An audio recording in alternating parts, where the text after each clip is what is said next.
How to fix DVD, CD, ROM drive not working or missing in your Windows 7, 8, 10, or 11. So if you want to fix this issue, then what you need to do is first you just need to simply right click on your Windows, and here you will have an option of disk management. Click on disk management. After opening your disk management, here on the bottom left, you will have your CD or DVD section. You just need to simply click on it.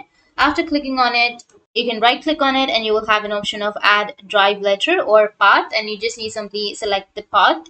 You can choose assign the following drive letter and then give it a letter, and your drive will be added. But if you don't have the option right here, then the second method is you need to right click on your Windows and go with the device manager. From your device manager, here you will have your CD or your DVD option, which will be under your display adapters or on the next of display adapters. Once you find it, you need to right click on it. You can go with properties, and under properties you will have update option. So you just need to simply go with update, and once you go with the driver update, then after updating your driver for your CD or your DVD, your problem will be fixed. You can restart your device, and that's it. That's how you can fix your DVD, CD, ROM drive not working or missing.